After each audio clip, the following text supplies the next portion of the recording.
aquí estamos, con la espada en nuestras manos. Ok, vamos a ver mensaje a Tiatira. Dice el pasaje: escribe al ángel de la iglesia en Tiatira, el Hijo de Dios, el que tiene ojos como llama de fuego y pies semejantes al bronce bruñido, dice esto: yo conozco tus obras y amor y fe y servicio y tu paciencia, y que tus obras postreras son más que las primeras. Pero tengo unas pocas cosas contra ti, que toleras que esa mujer Jezabel, que se dice profetiza, enseñe y seduzca a mis siervos a fornicar y a comer cosas sacrificadas a los ídolos. Y le he dado tiempo para que se arrepienta, pero no quiere arrepentirse de su fornicación. He aquí yo la arrojo en cama y en gran tribulación a los que con ella adultera, si no se arrepienten de las obras de ella. Y a sus hijos heriré de muerte, y todas las iglesias sabrán que soy yo el que escudriña la mente y el corazón, y os daré a cada uno según vuestras obras. Pero a vosotros y a los demás que están en Tiatira, a cuantos no tienen esa doctrina y no han conocido lo que ellos llaman las profundidades de Satanás, yo os digo, no os impondré otra carga. Pero lo que tenéis, retenedlo hasta que yo venga. Al que venciere y guardare mis obras hasta el fin, yo le daré autoridad sobre las naciones, y las regirá con vara de hierro, y serán quebradas como vaso de alfarero, como yo también la he recibido de mi Padre, y le daré la estrella de la mañana. El que tiene oído, oiga lo que el Espíritu dice a las iglesias. Ok, del año 500 al año 1500 después de Cristo. Esta se le conoce como la iglesia papal, es decir, vimos que en la parte de la iglesia a Pérgamo empezó este matrimonio desagradable, pero aquí completamente se va a estar teniendo una comunión con esto que la historia le ha llamado la iglesia papal, que es las creencias o costumbres que nos hablan de la iglesia popular o la iglesia pagana. Tiatira viene del griego sacrificio continuo, y nos va a estar hablando que ellos creían que a base de los rituales o a base de situaciones extra bíblicas tenían relación con Cristo. Hebreos 10:12 dice: pero Cristo, habiendo ofrecido una vez para siempre un solo sacrificio por los pecados, se ha sentado a la diestra de Dios. Es decir, que solamente el sacrificio supremo de nuestro Señor Jesús va a servir para que nosotros tengamos comunión con el Padre Celestial. No va a haber otra fórmula, no existe otra situación más que el sacrificio de... Vamos a ver el contexto histórico. Hemos estado viendo el contexto de las cartas y de los lugares a los que fueron escritos estas cartas. No vamos a hablar de los elementos que son dentro de la carta, ya los vimos en las primeras cartas, entonces no vamos a repetir esto. Solamente quiero recordarles que existe una aplicación a la iglesia en Asia llamada Tiatira. Existe una aplicación espiritual a la iglesia en la historia, que es la iglesia papal, pero también va a existir una aplicación a nuestra iglesia, a nuestro año 2020, pero también va a existir una aplicación espiritual a nuestro corazón. Entonces, no cierres la oportunidad para que sea Dios el que esté hablando a tu corazón y ministre a tu vida. Este personaje es un conquistador, comandante de Alejandro Magno, de Alejandro el Grande, y él fue el que dominó a Tiatira o lo hizo parte de Grecia. Pero acordémonos que la historia nos va a decir que después Roma va a empezar a conquistar todo el mundo antiguo y va a llegar a esta sección de Tiatira. Y para los griegos, para no tener problemas con los romanos, les van a empezar a dar sus ciudades. Aquí podemos ver en el mapa, si ven ahí con el cursor, a Tiatira. Aquí está Éfeso, Esmirna, que ya hemos visto, y aquí está Pérgamo. Tiatira era una ciudad muy, muy, muy chiquitita, es decir, no es como las que hemos estado viendo antes, como Pérgamo, como Éfeso. Es una ciudad muy pequeña. Tiatira no tenía murallas. Esta parte donde está esta flecha morada era la sección donde los enemigos de Roma más atacaban. Entonces, Tiatira más bien servía como una especie de muralla para Pérgamo, y en esta ciudad chiquita se va a establecer una iglesia de Cristo Jesús. Esto me llama a mí a una aplicación espiritual que no importa lo insignificante que pareciera que somos al mundo, a las demás personas, Dios quiere establecer en nuestro corazón su altar. Entonces, esta es Tiatira, aquí funcionaba, y vamos a ver un poquito más al respecto de Tiatira. Dentro de Tiatira nos habla el libro de Hechos, no sé si lo puse en la presentación, según yo sí, si no ahorita lo retomamos, acerca de una mujer llamada Lidia. Espero que ustedes recuerden. Esta mujer vendía algo llamado púrpura, que era una especie de colorante para la tela. Ellos se especializaban muchísimo en textiles, ellos se especializaban mucho en el bronce, ellos se especializaban mucho en las artes. Entonces vamos adelante. Este cuate se llama Apolos, es hijo de Zeus. Zeus, ¿se acuerdan que estaba más en la parte de Pérgamo y ahí tenía un templo? Este es Apolos, y quiero que vean un poquito esto. Es la personificación ideal de la belleza masculina, bueno, según los griegos, y el dios con D minúscula, de la luz, el sol, la medicina. Son como las partes donde trabajaba él como deidad.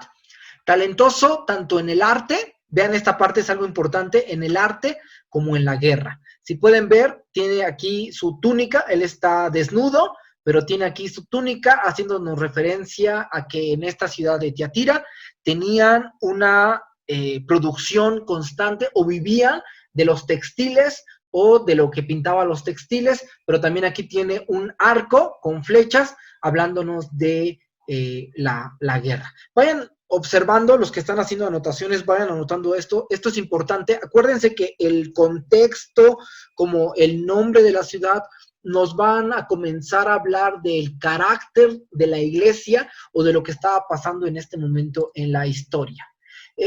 Ellos tenían un templo, creo que no lo puse, pero un templo donde en este templo existía algo que se llamaba la profetisa Pitia. No es el nombre de una persona llamada Pitia, sino era un título que ocupaban las profetisas en este lugar. De aquí vendría después la palabra pitonisa, que nos habla de esas mujeres que eran una especie de oráculo que servían como medium, es decir, ellas entraban en un trance espiritual, según ellas, pero estaba a base de drogas, a base de plantas, y les decían a la gente su futuro, les decía, va a pasar esto, tienes que hacer aquello. Esto nosotros comprendimos desde la vez pasada que es completamente una práctica demoníaca. Nadie puede ser mediador, nadie puede ser alguien que esté entre Dios y nosotros, como si fuera un vínculo o un oráculo, y mucho menos una figura femenina. No estoy siendo machista dentro de la Constitución o de la formación de la iglesia, pero sí debemos entender que esta situación es algo desagradable para Dios. No puede haber oráculos, mujeres dentro de las iglesias, y en este templo esto se iba dando. Quiero que observen mucho esta sección de mujer dentro de la iglesia, porque más adelante también vamos a observar algo que Dios les va a estar, que el Señor Jesús le va a estar hablando a esta iglesia. Sí lo puse. Hechos 16:14, una mujer llamada Lidia. Son los viajes misioneros del apóstol San Pablo. El apóstol San Pablo en Hechos 16, me parece, alguien que vaya rápido a Hechos 16, creo que es su viaje a Filipo. Timoteo acompaña a Pablo y a Silas. Más adelante dice, sí, encarcelados en Filipos, 16:11. Dice, zarpando pues de Troas, vinimos con rumbo directo a Samotracia y al día siguiente a Neápolis y de allí a Filipos, que es la primera ciudad de la provincia de Macedonia. Todo esto es colonias griegas.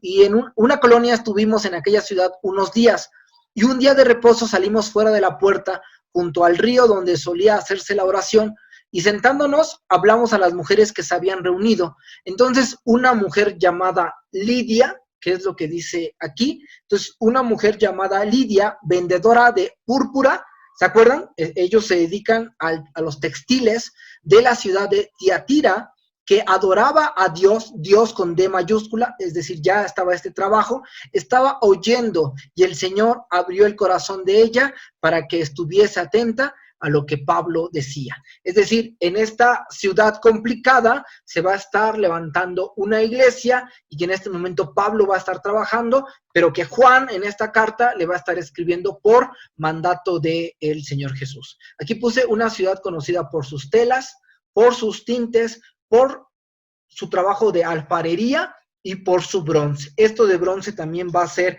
importante más adelante. Vayan haciendo sus anotaciones porque nos va a estar describiendo algo de la característica con el que el Señor Jesús se va a estar presentando. Plinio es un historiador extramaterial cristiano, pero que escribe mucho al respecto del cristianismo porque estuvo en la época del Señor Jesús. De hecho, él llega a Jerusalén después de que el Señor Jesucristo resucita y no sabe lo que está pasando y dentro de la historia escribe qué es lo que sucedió. Pero Plinio no es cristiano como tal, sino que es un historiador de la época. Y él escribe a Tiatira y a otras ciudades sin importancia. Me gusta la expresión porque está menospreciando, está haciendo más pequeñita, está haciendo menor esta ciudad, porque como lo comentábamos hace un momento, era una ciudad muy pequeña, era una ciudad que servía como muralla de otra ciudad, que sí tenía una actividad económica importante, pero que no era tan grande como las que ya hemos visto anteriormente. Repito, a Cristo Jesús no le importa el tamaño de la iglesia en número, 3,000, 4,000, 10,000 o 30. A lo que Cristo Jesús le importa es el corazón. A Cristo Jesús no le importa el tamaño de tu corazonzote. Tienes un corazón gigantesco y que pum, pum. No le importa eso, sino le importa que ese corazón sea el trono de nuestro Señor Jesús. En esta ciudad, algo que se establecía muchísimo eran los gremios comerciales. De hecho, Pablo en esta ciudad va a tener problemas con estas personas que hacen una especie de sindicatos, para que lo ubiquemos más en nuestro contexto. Sindicatos comerciales.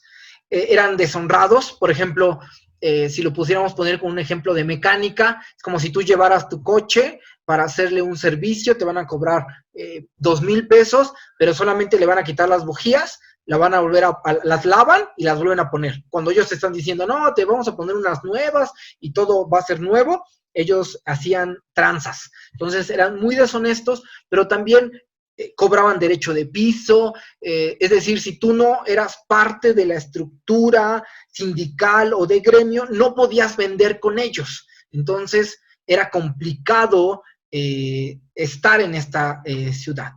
Y aquí puse para el Señor Jesús, ellos, los de Tiatira, sí son importantes. Tú, amado secundario, intermedio y joven, tú sí eres importante para el Señor Jesús. Y es lo más valioso que nosotros podemos. Entonces aquí, ser cristiano en esta ciudad no era fácil.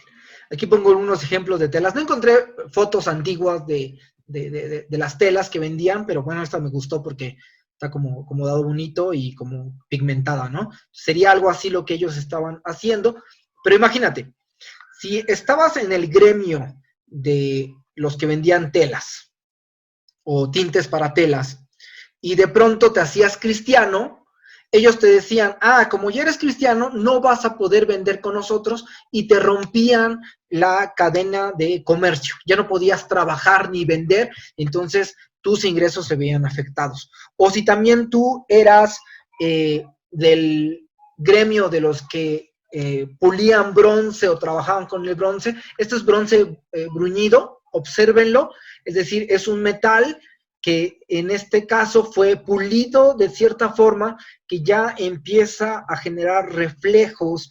Es como una pieza de arte la que encontré, pero sí vi que era bronce. Entonces esto sería lo que estaban haciendo, pero igual, si tú eras cristiano, no podías trabajar con ellos, te rompían totalmente, nadie te podía comprar a ti, nadie te podía vender a ti, porque tú ya te habías hecho cristiano. En esta época, ser cristiano era algo muy difícil, como también en la actualidad. Ser cristiano es algo complicado porque van a venir rechazos. El quien diga en la vida que ser cristiano es fácil es porque no es cristiano. Ser cristiano siempre va a tener un rechazo, empezar por la familia, por nuestros hermanos, por nuestros tíos, en la escuela por nuestros amigos, y observen que siempre esto van a tenerlo muy presente. Vamos adelante. Ok, ya vamos a ir completamente a la carta. Mi esposa me apoya con un comentario aquí, los que se vayan incorporando, es decir, ya hay más participantes, gracias a Dios. Pongan aquí en el chat sus nombres. Y también recuerden sus apuntes. Va a ver, si ustedes presentan los apuntes de todas las iglesias, de la iglesia pasada que fue Pérgamo, hasta la última iglesia que estemos por la contingencia, es decir, por esta situación del COVID, van a ser partícipes de un examen, y el que tenga más puntos en ese examen se va a llevar un juego de mesa. Ok, vamos ya a esta sección de la carta completamente, el pasaje que estamos consultando, verso número 18, y escribe al ángel de la iglesia en Tiatira. Ya hemos hablado de esto en otras ocasiones.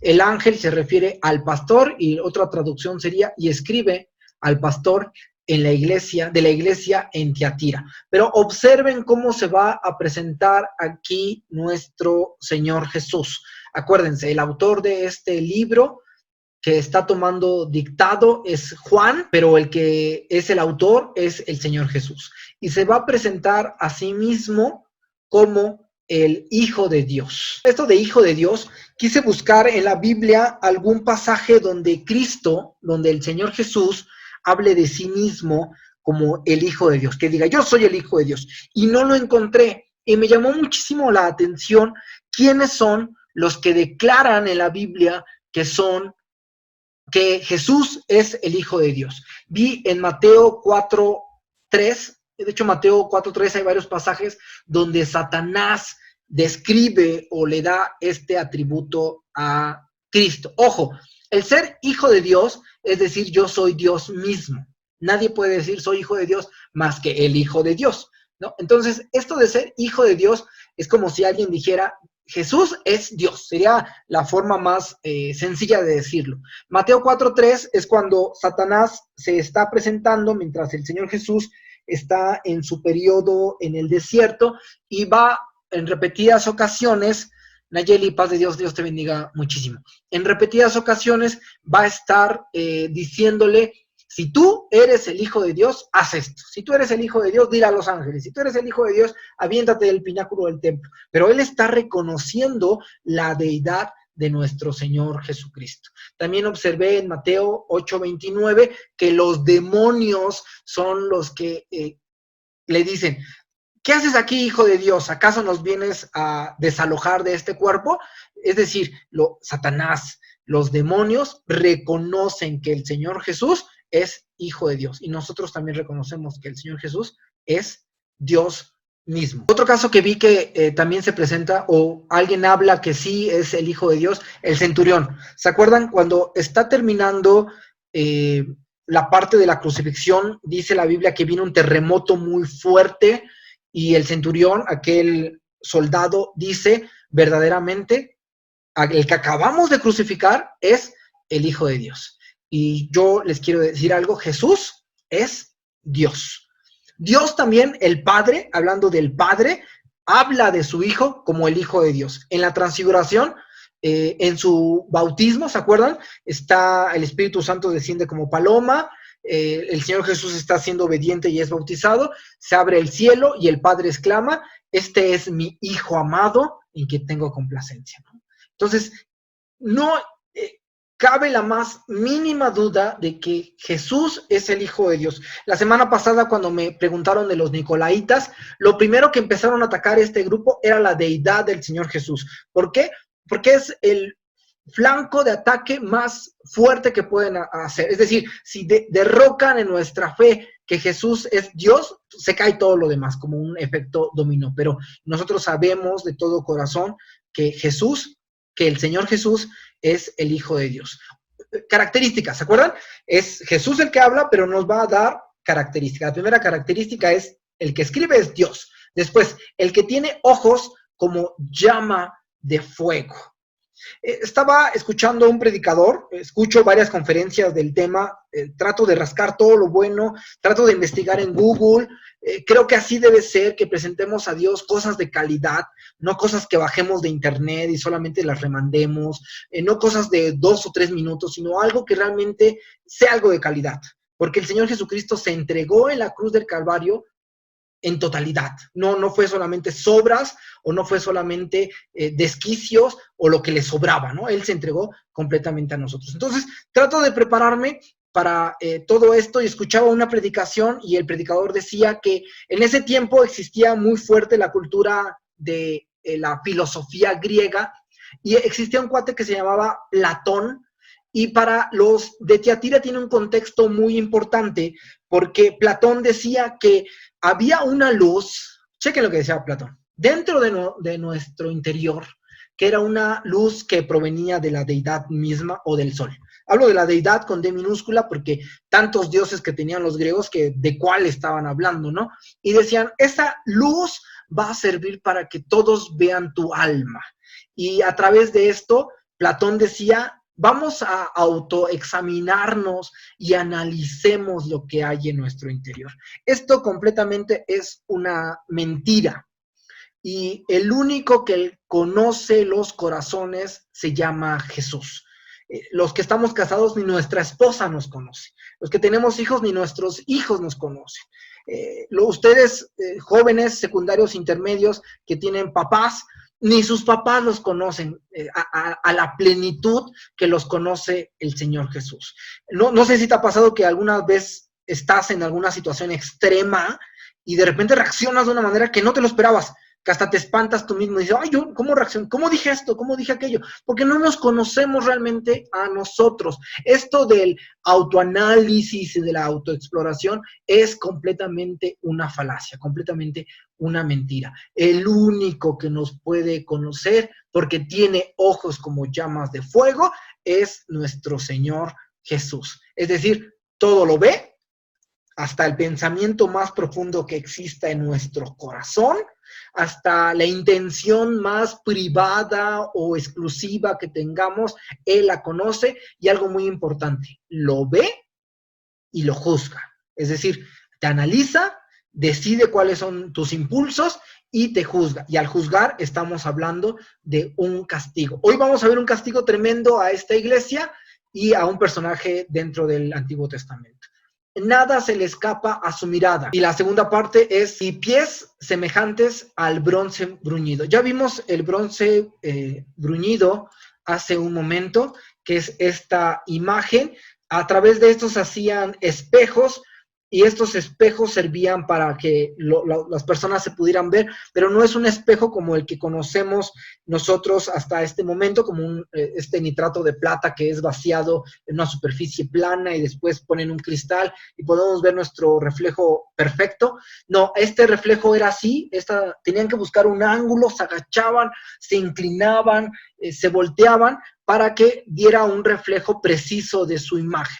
Y es lo que está diciendo aquí cuando habla pies semejantes. Esto de pies semejantes nos habla de una actitud corpórea, es decir, el Señor Jesús está parado, está avanzando con pies, es decir, a pasos firmes, es decir, su juicio es firme, no es un juicio titubeante, el Señor Jesús es la persona que más carácter tiene. Él dice, es esto, y se hace eso.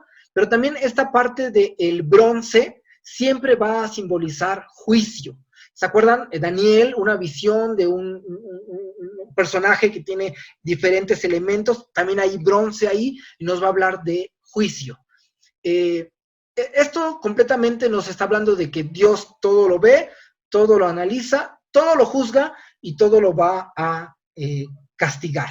Vimos que esto es un bronce muy pulido y también vimos que Apolos era parte del arte. Entonces, Dios, el Señor Jesús, está hablando a Tiatira, y cada vez que están leyendo estas características del Señor Jesús, es como que ellos están diciendo, ¡oh, es esto! Sí, yo creí que era Platón el que tenía razón, yo creí que era Apolos el que tenía... No, el que tiene la razón es nuestro Señor Jesús.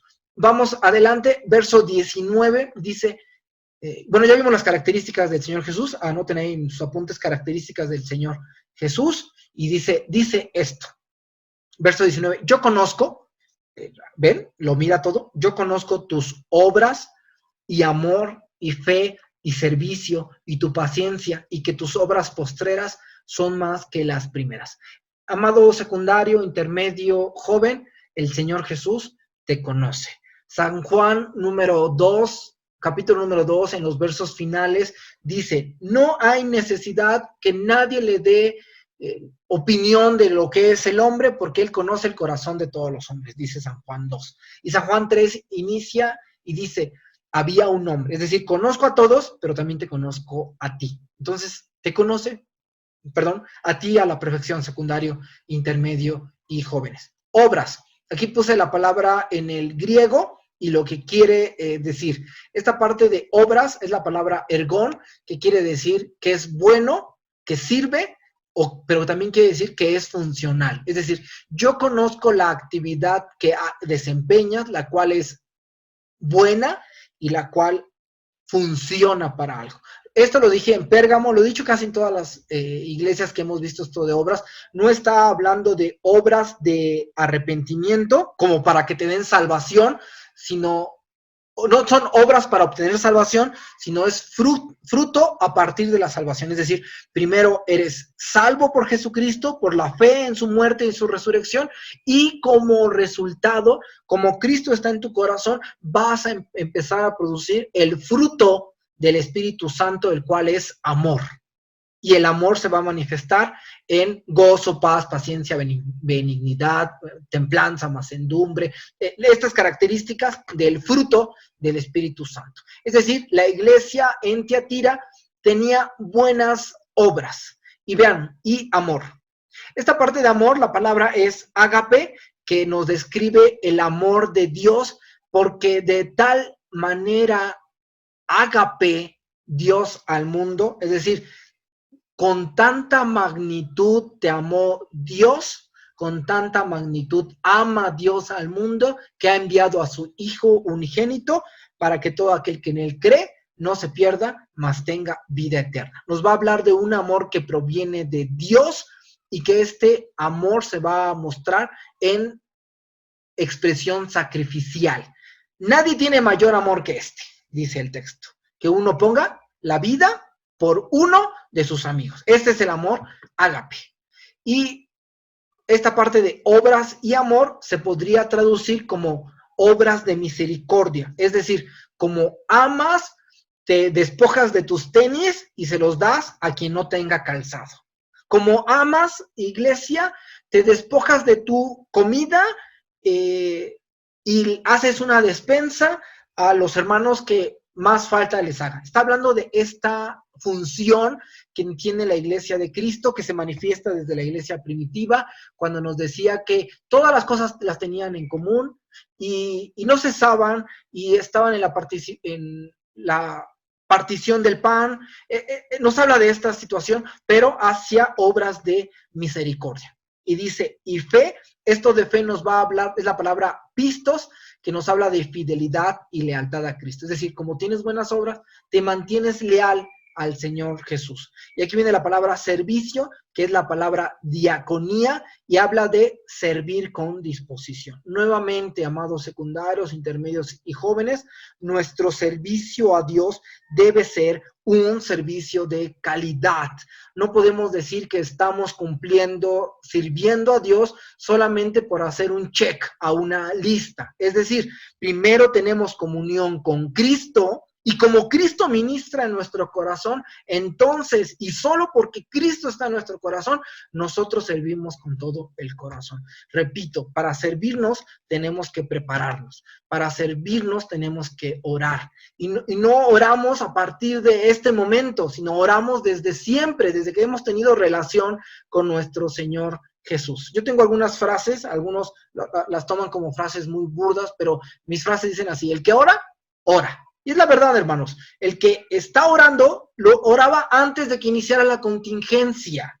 El que tiene vida devocional, papás secundarios y papás de intermedios, ya tenían vida devocional desde antes que empezara la contingencia. Es más, si quisiéramos empezar a implementarla desde este momento, se nos complicaría por dónde inicio, qué digo, cómo lo van a tomar. Ay, papá, solamente sigues a Dios en momentos de situaciones extremas. No, nosotros desde siempre tenemos comunión con Dios a través de la palabra y a través de nuestro Señor Jesucristo. No a partir de un momento de alarma mundial es que empezamos a tener una vida devocional. Esto se los hablo a ustedes, amados jóvenes, secundarios, intermedios, para que conozcamos que estas herramientas ya las debemos tener desde antes, y cuando vengan momentos difíciles nos van a servir a continuar nuestra relación con Dios. Y paciencia. Chequen esta parte de paciencia, porque se aplica mucho a lo que estamos viviendo ahorita. La palabra era upomoni, aquí está con i, pero es griego, upomoni, opomoni, y dice resistencia en medio de la adversidad. Cualquiera de nosotros puede tener paciencia cuando todo está bien, ¿no? Todo me va yendo bien, ay, soy el más paciente. No, pero cuando tus hijos están en el hospital, o cuando tienes a alguien enfermo, o cuando no tienes trabajo, ahí no somos pacientes, ahí nos desesperamos, queremos actuar por nuestras propias fuerzas. No, esta paciencia que habla de la iglesia de Tiatira era en medio de la resistencia, en medio de la prueba, tú te mantienes quieto. Por cierto, comercial para mañana vamos a ver una escuela dominical. Aún falta que me confirmen algunos el horario, pero vamos a ver una escuela dominical de qué hacer bíblicamente en situaciones que producen temor, ¿no? Como esta situación del COVID-19, ¿qué tenemos que hacer nosotros en medio de una situación así? Voy adelante, pero los peros en la Biblia, ya hemos hablado de ellos, secundarios, intermedios y jóvenes. Los peros son esos parteaguas en la Biblia. Yo me imagino a la iglesia de Tiatira escuchando y diciendo, ay, vamos bien, ay, el Señor nos conoce, ay, tenemos buenas obras, vamos bien. Pero el Señor Jesús dice, pero tengo unas pocas, qué bueno que son pocas, ahorita vamos a ver las pocas, son bastante complicadas, pero el Señor dice, tengo unas pocas cosas contra ti, que toleras que esa mujer Jezabel, que se dice profetiza, enseñe y seduzca a mis siervos a fornicar y a comer cosas sacrificadas a los ídolos. Dios se interesa en todo tu ser. No se interesa, secundario, intermedio, joven, que estés en el templo.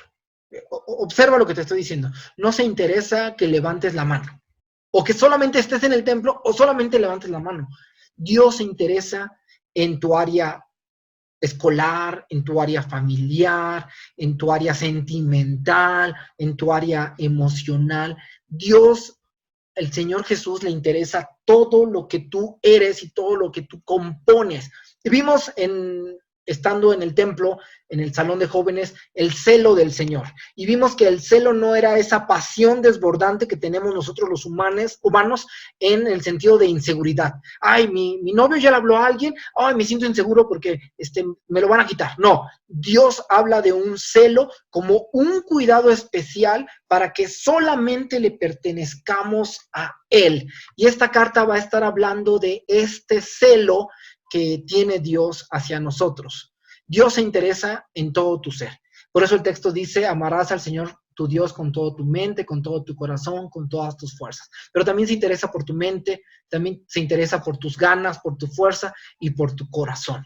Pero dice aquí que toleras, pero tengo contra ti que toleras. Acuérdense que este pasaje está escrito al pastor, al ángel en la iglesia en Tiatira. Es decir, la autoridad espiritual estaba permitiendo que se desempeñaran diversas actividades espirituales dentro de la iglesia en Tiatira. Y esto completamente está mal. Que toleras, vemos aquí que es que permites, es decir, dejas en paz o dejas tranquilo. Es como si en mi casa yo permitiera que mis hijas fumaran. Y están fumando y yo, sí, te dejo en paz. No pasa nada, solo es un cigarrito. Entonces, haz lo que tú quieras. Eso sería tolerar. Yo sé qué está pasando, yo tengo el conocimiento, pero aún así lo paso por alto. Que toleras que esa mujer Jezabel, ahorita vamos a recargarnos mucho en Jezabel estos últimos minutos. Jezabel quiere decir deshonesta. Y vamos a analizar un poco la vida de esta mujer. Miren, puse aquí unas fotos de Jezabel, mientras voy a abrir un Word que tengo aquí con unas anotaciones que quiero. Jezabel, como vimos, significa deshonesta. El libro de los Reyes, primer libro de los Reyes, capítulo número 16, nos van a hablar de esta mujer. Para que recuerdes un poco la historia, Acab es rey de Israel. Acuérdense que antes de Salomón el reino está unificado y tanto Saúl, David y Salomón tienen un solo reinado, pero después de Salomón se divide el reino en dos secciones, en la tribu del norte, la tribu del sur, la tribu de Israel y la tribu de Judá, y a partir de ahí comienza a haber dos reyes por sección. Vimos que los reyes de Israel todos son malos e inclusive algunos peores. Y vimos que en la tribu el reino de Judá hay reyes malos, hay reyes que son buenos, hay reyes que lo intentan, hay reyes que se equivocan, pero todos los de Israel son malos. Pero dentro del reinado de Israel, el peor de todos hasta este momento va a ser el rey Acab.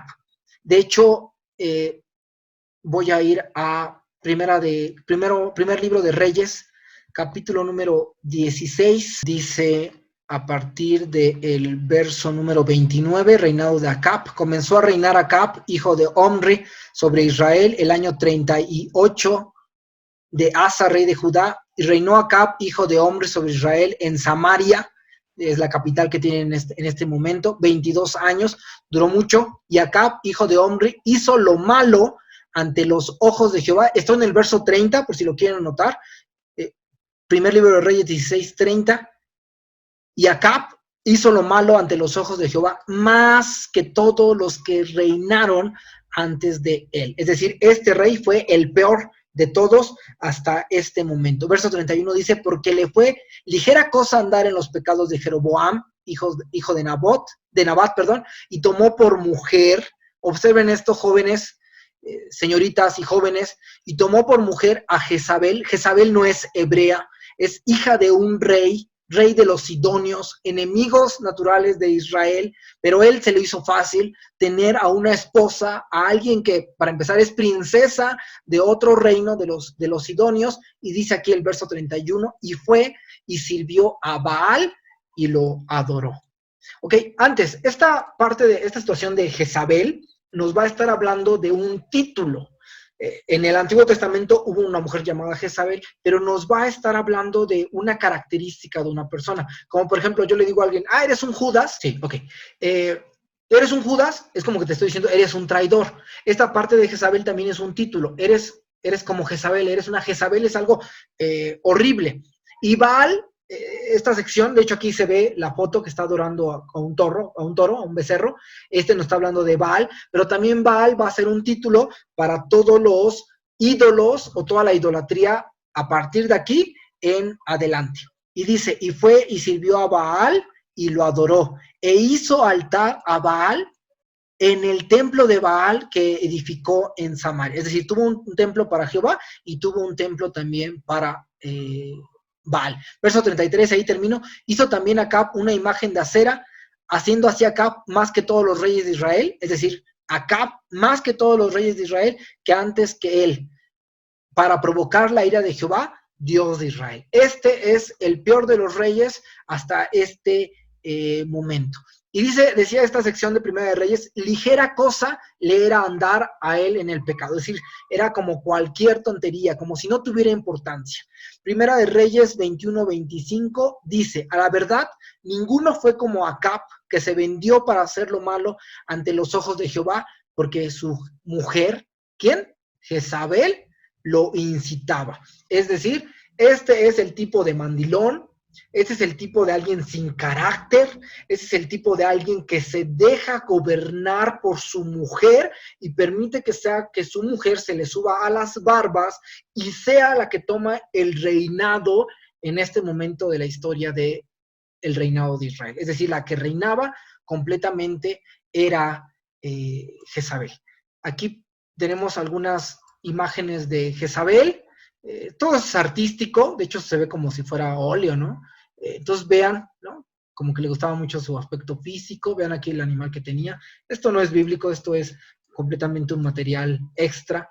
Vean aquí es como si este fuera Acab, como de mandiloncito, y aquí está la Jezabel haciendo adoración en un pueblo que era el pueblo de Jehová, haciéndole adoración a Baal. Vamos adelante. Quiero que observen esto. Esto es Baal, una monolito que encontraron, y del lado derecho puse una representación, igual este toro horrible, con sus profetas y cómo le están entregando unos hijos. Ok. Jezabel tuvo un pique muy fuerte en contra de los profetas de Dios. De hecho, Jezabel va a estar matando constantemente a profetas. Primera de Reyes, capítulo número 18 y Primera de Reyes, capítulo número 19, nos va a describir cómo ya no existe un profeta más, solamente Elías. Elías se levanta por mandato de Jehová de los ejércitos, va a enfrentar a los profetas de Baal, y estos profetas de Baal, 450, les lanza un reto y les dice, vamos a ver hoy, de una vez por todas, quién es realmente el único Dios verdadero. Vamos a hacer una ofrenda, y la ofrenda que se prenda fuego es la ofrenda que está respaldada por el Dios verdadero. Cuenta la historia bíblica que estos profetas empiezan a cantar, a gritar, a hacer show, y no pasa absolutamente nada. De hecho, la Biblia va a decir que se van a autoflagelar, se van a lastimar, van a sangrar, se van a herir, y no pasa nada. Es el turno del profeta de Dios, del profeta Elías. Dice que manda a hacer una especie de hoyo alrededor de su altar, va a pedir que le avienten agua. De hecho, en este momento de la historia hay una sequía. De hecho, aquí el artista puso la tierra como seca, como cuarteada, porque hace falta agua. Imagínense desperdiciar agua, no es desperdicio, pero imagínense la gente diciendo, ¿qué le pasa a este cuate? Está desperdiciando el agua. Y Elías hace una oración, de las oraciones más bonitas que tenemos un registro, y en grosso modo dice, que ellos conozcan, que los que están viendo sepan que tú eres el único Dios verdadero.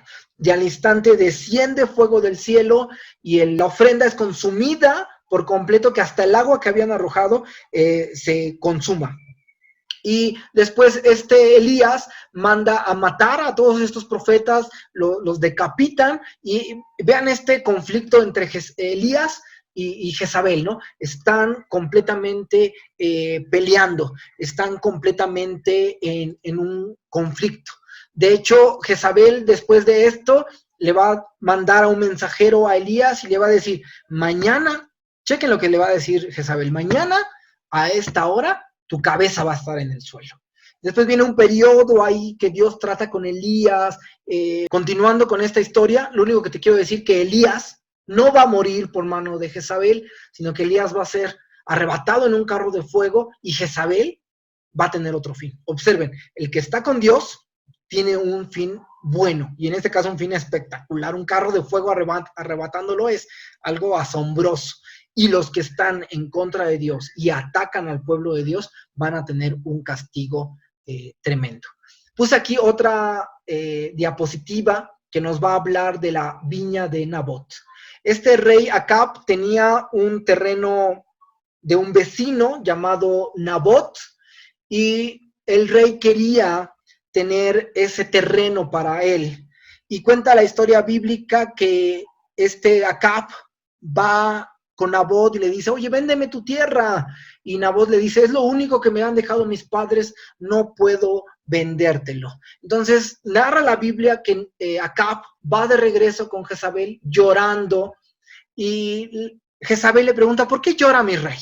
Como mi chiquito, mi consentido, mi niñito, ¿por qué está llorando? Y Acab le dice, es que Nabot no me quiere vender su viña y yo la quiero. Y Jezabel le pregunta, ¿acaso no eres tú rey de Israel? Y la pregunta simbra en mi corazón como varón, como esposo, y es, ¿acaso no tú eres el hombre de la casa? ¿Acaso no eres tú el que tenías que tomar las decisiones? Y es algo muy fuerte porque este corazón de esta mujer es un corazón muy entenebrecido y es un corazón muy malvado. Y esta mujer, Jezabel, va a tener un plan, va a contratar a 2 hombres, van a espiar ahí a Nabot y van a decir, ustedes 2 les voy a dar dinero, y van a decir a las autoridades de la iglesia que Nabot está blasfemando en contra de Jehová de los ejércitos. Y así lo hacen, van a las autoridades, y entonces entre todos deciden que Nabot debe ser muerto con piedras. Y aquí se ve algunos haciendo chismes, otros agarrando piedras, otros como juzgando, y Nabot en el suelo muerto por el chisme, por la mentira, por el engaño de esta mujer. Una mujer terrible. Y nos está hablando que Tiatira había permitido que esta situación estuviera dentro de la iglesia.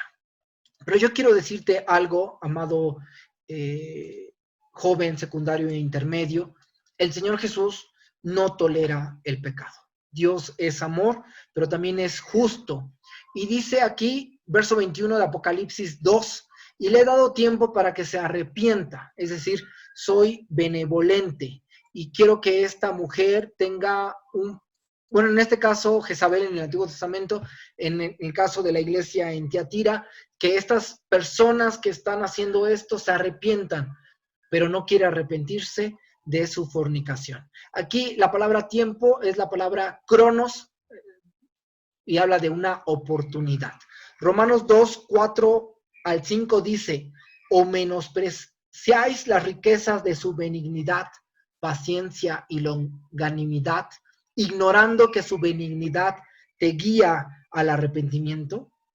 Ignoramos su amor, su misericordia, su tranquilidad para que vengamos al arrepentimiento. Verso 5 dice, pero por tu dureza y por tu corazón no arrepentido, atesoras para ti mismo ira para el día de la ira y de la revelación del justo juicio de Dios. Es decir, si nos mantenemos en pecado, aunque Dios ya nos haya dicho que lo que estamos viviendo está mal y nuestro corazón se endurece, lo único que estamos acumulando en nuestra cabeza, en nuestra vida, es la ira de Dios para que cuando venga el justo juicio de Dios se manifieste todas estas cosas. La pregunta es aquí, ¿cómo acabó Jezabel? Vamos a ver cómo murió. Ya voy a apurarme porque ya hoy se observaron.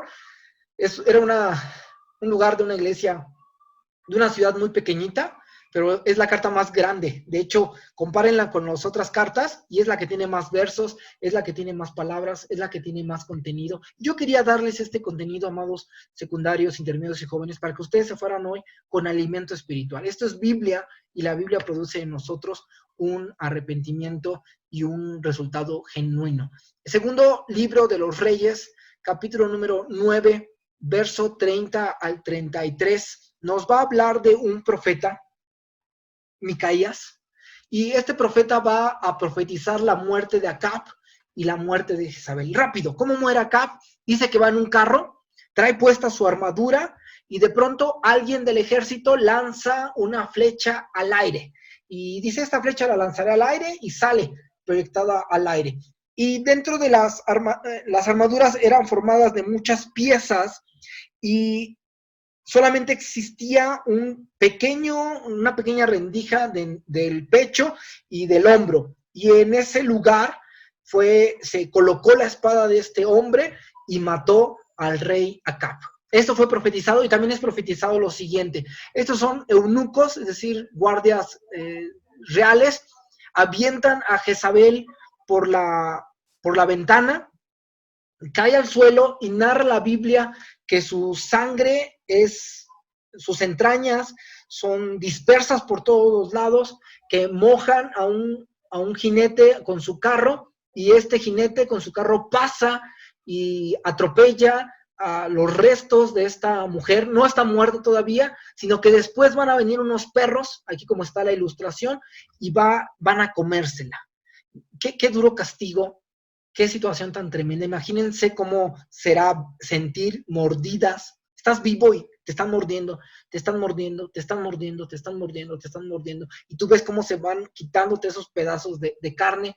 Al final narra la Biblia que solamente va a quedar su cráneo y sus manos. Ese es el castigo para esta mujer en el Antiguo Testamento, pero vamos a ver qué pasa en esta carta del Señor Jesús a la iglesia en Tiatira. Verso 22, Dios es justo, he aquí, yo la arrojo en cama, me gusta la expresión arrojar, en el Antiguo Testamento la arrojó, y también aquí la va a arrojar en cama, pero es decir, a todos los que tienen este sentimiento de fornicar.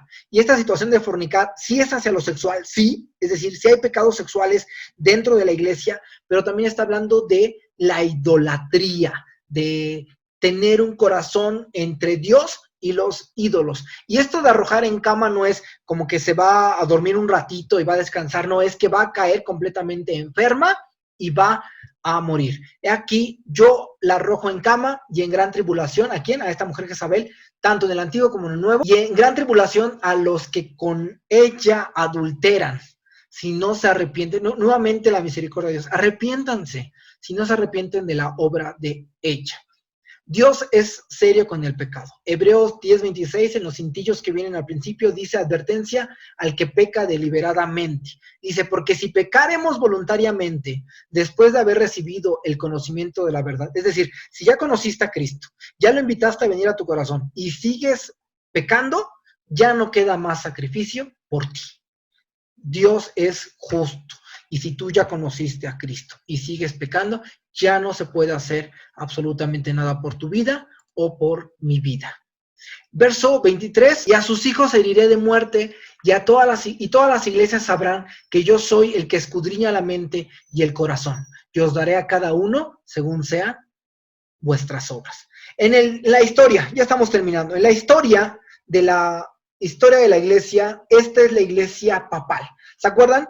Pérgamo fue la iglesia que tuvo un matrimonio desagradable con esta religión tradicionalista. Pero en esta iglesia de Tiatira completamente se permitieron algunos de ellos, porque acuérdense que Dios siempre va a guardar un remanente fiel, a ser contaminados por la idolatría. Y en la historia, jóvenes, en la historia, ya no puse ilustraciones de esto, la iglesia papal es la iglesia más mentirosa. A partir de que dicen que Pedro es la roca sobre cual va a ser edificado a la iglesia en un futuro, a partir de ahí destrozan toda la doctrina bíblica. Más adelante, siglos más adelante, van a llamar a las indulgencias, es decir, tú das dinero y yo te permito pecar. El Papa trae todas las autoridades de la Iglesia Católica traen un anillo, y si tú alcanzas a besar el anillo de alguno de ellos, tienes perdón por algún tiempo. No sé cuántos sean los tiempos, pero por ejemplo un sacerdote podría hacer 1 año, y el Papa podría hacer 7 años. Entonces, ustedes han visto a políticos, o a deportistas, o a líderes que van con el Papa y besan su mano, besan su anillo, es porque ellos están buscando el perdón de pecados por un cierto tiempo. Expresidentes de este país han ido a hacer esta visita papal para tener perdón para las situaciones que van a hacer. Más adelante van a decir que los niños deben ser bautizados, más adelante nos van a hablar de las indulgencias, más adelante van a empezar a cobrar por cualquier misa, más adelante van a empezar a cobrar por cualquier servicio. Y no sé si tú lo sepas, pero ha habido tanta barbarie, tanta contaminación, tanta maldad, que han permitido atrocidades, sobre todo a los niños. Los clérigos católicos están violando a niños de una manera asquerosa, de una manera angustiante.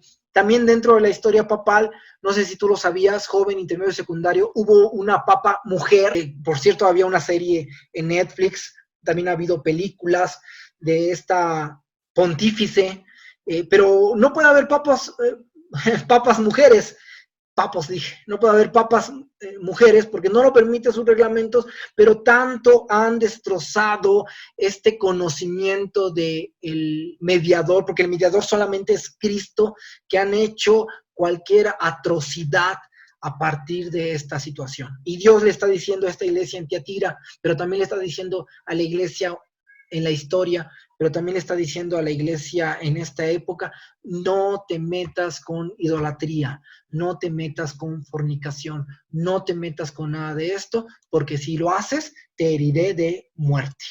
Verso 24, el mandato. Ya estamos acabando. Sí. Dice: hermano, ¿cree usted que Italia está sufriendo esta crisis? Italia, el Vaticano está en Italia, es un estado separado de Roma, de Italia, perdón, pero está dentro del terreno, y dice: ¿creen que se está sufriendo esto por esta situación papal? Sí lo creo, y voy a dar un dato más impactante. Italia, España, se me olvida otro país que ahorita está muy metido con esta situación de infectados y de muertos. Autorizaron hace algunos años atrás el aborto, y de hecho ellos impulsaron este movimiento de proaborto, y me llama muchísimo la atención cómo se está moviendo, porque yo creo completamente que esto es la mano de Dios, poderosa, gigantesca. No recuerdo si es Argentina, Abraham, pero sí me acuerdo de Italia y de España. ¿Se acuerdan, jóvenes? Hace algunos días los únicos temas que había en las noticias era aborto y feminazis. Era lo único que había, ¿no? Y hablaban y hicieron y deshacieron, y parece que Dios les dijo: ¿quieren muerte? ¿Quieren impulsar la muerte? Ahí les va su muerte. Sí, toda Europa ha apoyado esta situación del aborto. Y ojo, ¿a quién no le hace daño este virus? ¿O no tanto impacto? A los niños.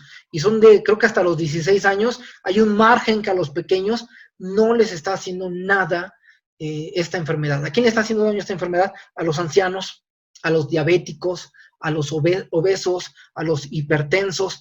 Yo creo que es la mano de Dios. Ojo, es importante determinar esto, que Dios es todopoderoso, pero también Dios se manifiesta en misericordia. Y es interesante cómo está pasando todo esto a nivel global, pero Dios no está permitiendo que se toquen ciertos... cuando más emocionado estaba. Decía: esa enfermedad está pegando a los hipertensos, a los diabéticos, a las personas que tienen cáncer, es decir, bien o mal, personas que han descuidado algún aspecto en su cuerpo. Y acuérdense que la Biblia va a hablar como el cuerpo, como el templo o la morada del Espíritu Santo. Mañana vamos a hablar más de esto. Ahorita si tienen preguntas al respecto de esto, pero sí, a los que hicieron la pregunta desde arriba, esto es una situación histórica. Acuérdense, 3 niveles en los cuales se va a estar manifestando las cartas a las iglesias, en este caso Tiatira. 1 es a la iglesia en ese lugar, en Asia, la iglesia de Tiatira. 2 es a la iglesia en la formación de la historia, que fue la iglesia papal. Y 3, a la iglesia en nuestro tiempo, a todo corazón que se ha rendido a Cristo. Y podríamos poner un 4 nivel, que sería a cada uno de nosotros. Pero a vosotros, ya regresamos, verso 24, pero a vosotros y a los demás que están en Tiatira, a cuantos no tienen esa doctrina, es el mandato. Ustedes, que no tienen esta situación de Jezabel y no han conocido a los que le llaman las profundidades de Satanás, Qué tremendo, ¿no? Que no conoce las profundidades de Satanás. Yo os digo, no os impondré otra carga. Como diciendo, no les voy a dar algo más pesado, pero algo sí. Pero lo que tenéis, es decir, el conocimiento de nuestro Señor Jesús como el Hijo de Dios, como el que todo lo ve, como el que todo lo juzga, como el que todo lo castiga, que nosotros sigamos practicando las buenas obras, que tengamos paciencia, eso, retén esto, hasta que, ¿qué cosa? Hasta que Cristo venga. Amados jóvenes, secundarios e intermedios, es decir, yo a veces les escribo ahí Maranata, eso quiere decir, el Señor viene. Bueno, promesa a los que vencieren. Al que venciere y guardare mis obras hasta el fin, yo les daré autoridad sobre las naciones. Esto habla de Judas lo va a describir en su carta. Yo le daré autoridad sobre las naciones. Habla de regir, de gobernar. En el transcurso del milenio, nosotros vamos a venir a gobernar la tierra con Cristo Jesús. Verso 27, y las regirá, esto habla de autoridad, con vara de hierro, y serán quebradas como vaso de alfarero, como yo también la he recibido de mi Padre. Es decir, como Cristo ha recibido autoridad del Padre, esa autoridad se nos va a delegar a nosotros para que en un tiempo profético que va a ser en el milenio, nosotros podamos gobernar con Cristo Jesús. Ojo, esto es apologética, profecía escatológica. Es decir, la profecía se puede dividir en dos secciones. La primera sería la profecía que ya se ha cumplido. Por ejemplo, el Señor Jesús va a entrar en un burrito que nunca antes fue. Se cumple, esa profecía está en Zacarías, y esa profecía se va a cumplir cuando el Señor Jesucristo entra a la Jerusalén. Es decir, esa profecía ya se cumplió. Pero hay otro tipo de profecía que se llama escatológica. Profecía escatológica. Y esa profecía nos habla de los acontecimientos futuros. Es decir, podemos inferir en muchas cosas, pero no lo sabemos hasta que estemos ahí. Yo les he dicho este ejemplo de la película, ya conocemos el final, pero véanla para que conozcan qué es lo que va a pasar. Aquí les digo lo mismo, ya sabemos qué va a pasar cuando veamos a Cristo, pero qué mejor que ver a Cristo cara a cara, ¿no? Con sus heridas que nosotros le provocamos, con los brazos abiertos. Y dice Jesús, si tú guardas y vences, Él nos dará la estrella de la mañana. Ojo, son acontecimientos futuros. Me van a preguntar, ¿cuál es la estrella de la mañana? No lo sé. No lo sé, pero acuérdense que en esta ciudad se hablaba muchísimo del resplandor del sol y de la luz, ¿no? No, hablo cualquier película. Como cualquier película conocemos ya el final, pero aún así la vemos. Entonces yo les quiero decir a ustedes, conocemos que vamos a estar con Cristo, pero lo mejor es ver a Cristo. Y le daré la estrella de la mañana, está hablando de sí mismo, es decir, otra vez comunión, no te preocupes, compañía, comunión con Cristo. Verso 29, y acabamos. El que tiene oído, nuevamente habla una invitación al que está escuchando, oiga lo que el Espíritu dice a las iglesias. Terminamos a orar. Les agradezco su tiempo. Estamos viendo un tiempo complicado. Las noticias solamente nos dicen que vienen cosas peores. Nosotros confiamos en Cristo Jesús, que Él tiene el control de todo. Vamos a orar. ¿Dónde estás? Cierra tus ojitos. Ahí está. Sí. La hermana Sarita está con nosotros. Ella está trabajando muy de cerca en esta situación en el INER. Entonces, la hermana nos va a platicar un poquito cómo está la situación hasta el momento, y después vamos a orar. Hermana Sarita, paz de Dios, hermana. Paz de Dios, Javiercito. Bueno, ya todo la escuchan, hermana. Bueno, ¿Nos puede comentar un poco cómo está la situación al momento del COVID-19? Si existe alguna indicación especial. Aquí están secundarios, papás de secundarios, intermedios, papás de intermedios, y también hay jóvenes, hermana. Sí, bueno, en cuanto a cómo se encuentra la situación, sí vamos en aumento en cuanto a enfermos internados, encamados y que están conscientes. Sin embargo, ya está cambiando mucho el número de enfermos, no solo en el INER, sino en todas las instituciones.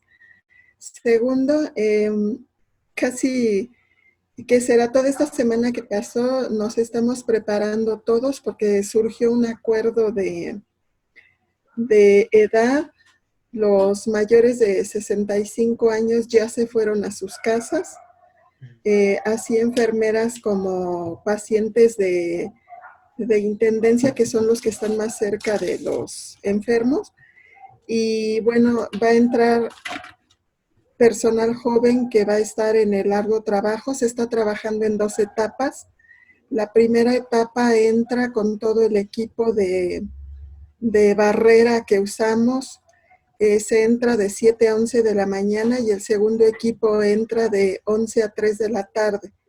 El trabajo sí es arduo, es verdad, los daños al rostro por el equipo que se está usando. Y bueno, se están haciendo muchas imágenes, se toman fotografías y se les ponen unas frases: quédate en casa, y se sugiere el lavado de manos, la no reunión de más de 5 hasta 10 personas, pero en espacios libres. Las personas que estamos en contacto con pacientes o en la unidad hospitalaria, ya se nos ha hablado en esta semana de manera más estricta que no podemos estar con más personas, aunque sean familiares, para evitar un posible contagio, porque ya estamos empezando a convivir con pues con todo el personal que sí está en contacto. Se ha hecho para ejemplificar algo, en el INER ya se hizo una ruta de acceso que está limitada a las demás rutas. Entonces sí nos estamos preparando todavía más, cada día se van perfeccionando las técnicas. Y yo nada más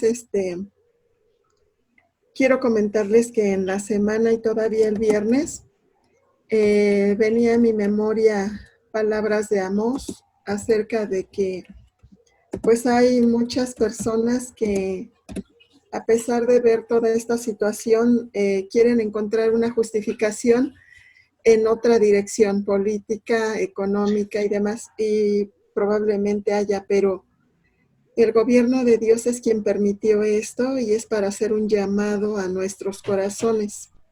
Primero es Dios, la familia y después todas las vanidades de esta vida. Amén. Entonces, pues, atendiendo a la situación de tener el privilegio de estar en esta tarde con jóvenes, que despertemos. Sí. Yo sé que para ellos no han conocido la necesidad en su magnitud que en otras generaciones atrás se conoció, pero tienen que conocer que en este tiempo, a pesar de la tormenta y de la tribulación que puedan venir en 2 semanas más, el Señor Jesucristo nos puede dar paz y ellos serán testigos de que pues todo lo que anunció el Señor Jesucristo de pestes, en la antigüedad así se les llamaban a las pandemias como hoy, o epidemias. Entonces las pestes son lo que hoy estamos viviendo, es una epidemia, y que consideren tener tiempos más íntimos y cercanos delante del Señor para que tengan ese encuentro, como lo dice Amós: prepárate para venir al encuentro de tu Señor. Previo a eso hizo, en los versículos anteriores, dice que envió sequías, que envió tormentas, que envió destrucción, y en cada versículo él mencionaba: y no te volviste a mí. Esta es una muy buena oportunidad que nos da el Señor, y para que ellos pues mediten en los mandamientos del Señor, y es un buen momento para abrir el corazón al Señor Jesucristo, arrepentirnos de nuestros pecados, y que quienes no son salvos sean salvos ahora. Porque creo que la palabra de Dios, estoy viendo aquí un versículo: al que venciere y guardare mis obras hasta el fin, Sí. yo le Dice la palabra de Dios, yo le daré autoridad sobre las naciones. El Señor está con nosotros. Amén. Y ama mucho a los jóvenes. Paz de Dios. Muchas gracias, hermana. Vamos a orar para ya no ocupar más el tiempo. Solamente quiero comentarles, el día de hoy tuve que salir a visitar a alguien, algo extraordinario, no una desatención a las indicaciones que nos han dado, pero ya viniendo de regreso a la casa observé los árboles, y vi el aire cómo movía las hojas y me dio mucha paz, tuve mucha paz. Creo que esto es la manifestación de Dios. Quiero pedirte que donde estés cierres tus ojos. Vamos a orar y vamos a pedirle al Espíritu Santo que esté con todos nosotros. Padre maravilloso, te agradecemos muchísimo la oportunidad que nos das de estar reunidos a través de esta herramienta. Nuestro corazón ciertamente le gustaría estar en un templo donde existe un altar, pero también la Biblia, Señor, nos habla de manera clara que mientras nos estemos congregando en tu nombre, tú estás ahí en medio de ellos, en medio de nosotros. Por lo cual, Señor, te suplico que ahí donde hay alguien que está proclamándote, tu Espíritu Santo le visite, le conforte, le abrace. Te pedimos por las familias de los secundarios, de los intermedios y de los jóvenes, rogándote, Señor Jesús, que tu mano poderosa esté con ellos. Te rogamos por su economía, te rogamos, Señor, por sus trabajos, te rogamos para que tú te sigas manifestando a nosotros como el proveedor de nuestras vidas. A nosotros, Señor, haznos obedientes y permite que cada indicación que se nos dé de manera general, hablo de la nación, pero también de las indicaciones que nos den en la congregación, nosotros podamos cumplirlos al pie de la letra, Señor. Te entregamos nuestro corazón, como indica nuestra hermana Sara, sierva tuya, que tengamos un encuentro contigo. Por lo tanto, te entregamos nuestro corazón y te suplicamos que tu mano poderosa esté con cada uno de nosotros. Pedimos esto en el nombre glorioso de nuestro Señor Jesús. Dios les bendiga muchísimo. Nos vemos mañana. Ahorita mando un mensaje al grupo de la Secretaría Juvenil para ver nuestro culto de mañana, que lo tendremos también por esta aplicación. Ahí escriban paz de Dios a todos, para que sepa que sigan ahí o no están ya viendo la televisión y sigan conectados. Abraham me pone que si Dios mandó la epidemia para limpiar el planeta. Sí, Abraham, está muy limpio todo. De hecho, hay fotos o imágenes de peces o ballenas o diversos animales que están regresando a lugares que el hombre ya había dominado. Entonces, pues sí, también el aire está más limpio. El hombre tiene la tendencia a destruirlo todo. Entonces sí, hemos destruido nuestro mundo, nuestro ecosistema. Paz de Dios, Abraham. Paz de Dios, Ana Meléndez. Paz de Dios, Kobe. Dana, paz de Dios. Rebe, paz de Dios. Nayeli, Dios te bendiga. Desi, Dani, Dios les bendiga. Josué, paz de Dios. Hermana Silvia, Dios le bendiga muchísimo también a su mami. Abraham, paz de Dios. Que descansen todos. Paro aquí la reunión. Dios les bendiga, jóvenes. Que estén muy bien ustedes y sus familias. Bye.